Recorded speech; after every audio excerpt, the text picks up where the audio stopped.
Polly at the Park by Stacey Carey. Polly was the finest of fine. She was a purebred, pampered poodle. Polly's owners decided to take her on a new adventure, to the dog park. Polly was slightly panicked. A dog park didn't have paved trails. A dog park had all sorts of sniffing mutts running around, and no structure with leashes. Polly's owners opened the gate and expected her to run off and leap in joy. Polly looked around, sniffed, and let out a puff of disgust. There were all kinds of so-called canines running around like crazy. None suited her fancy. Polly saw all kinds of mutts, wild things, but no poodles of high pedigree. A one-eyed Rottweiler, a spotted pup that seemed to be ignoring its owners, trying to shout at it, a red mutt of a dog with large lumps all over its body, a white dog whose ears can't decide to stay up or down, and a hound of sorts with missing teeth. Hi, you must be new here. I'm Allie. Like the side streets. That's where my owners found me during a storm. Polly couldn't believe the red mutt with lumps all over her body was talking to her. How lovely, replied the prissy pooch. My name is Polly. You should come play tag with us. You can be on my team. We're the best. I'll introduce you to the others. Allie nosed Polly along as she was dragging her paws. Meet Dozer. He's a Rottweiler hero. He lost his eye in a fight trying to protect his owner. He's the best defense we have on the team, explained Allie. How do you do, replied Polly. Oh, that over there is Dottie.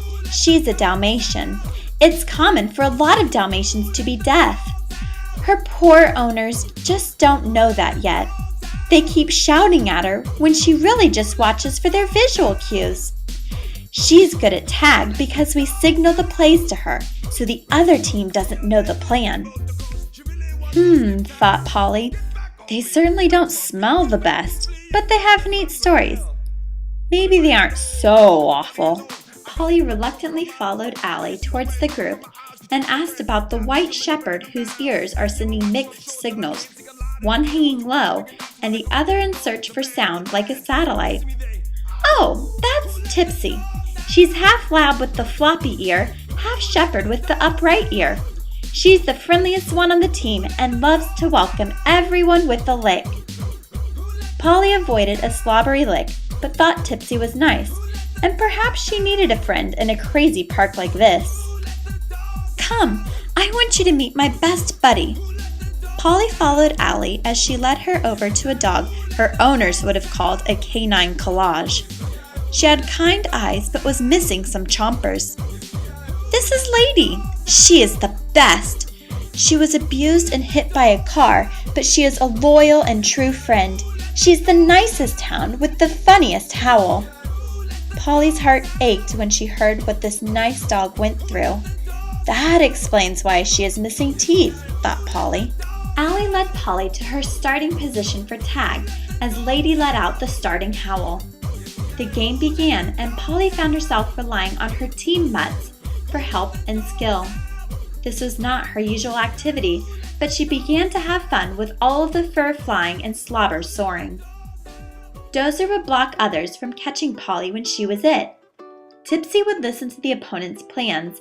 Allie would cheer everyone on, and Dottie would dash between the opponents and watch their every move. Polly noticed that each and every player had their own strengths, and they worked together as a team. At the end of the game, Polly and her team mutts came out with the win. They celebrated with tails and snouts held high, and everyone was giving a high paw. Polly enjoyed her game with the misfits and noticed how well they fit together as one. Polly heard a sharp whistle she knew as her call. She trotted to her owners with Allie tailing behind. Polly, thanks for playing with us and accepting our team, said Allie. What do you mean? Asked Polly. Well, Purebreds like you don't usually want to play with us because we smell funny, look strange, or have something wrong with us." "Oh," said Polly, because she felt guilty for originally feeling that way too. Luckily, she followed Allie's encouragement and played with them anyway. She made friends with them and found out there is more to them than she first thought. "I'm glad you looked past our differences and saw we are all good dogs with a story. We use our strengths and weaknesses and work together as a team.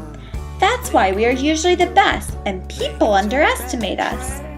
Hopefully your owners can bring you back to the park," Allie exclaimed. "I hope so too. Goodbye, Allie. Thanks for helping me make new pals with the other pooches."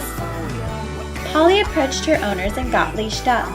She glanced back at the other dogs, realizing how wonderful each one was, regardless of their pedigree and imperfections.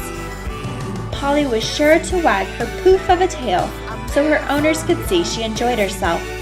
Hopefully they could bring her back to play with her pals again soon. And you my best friend.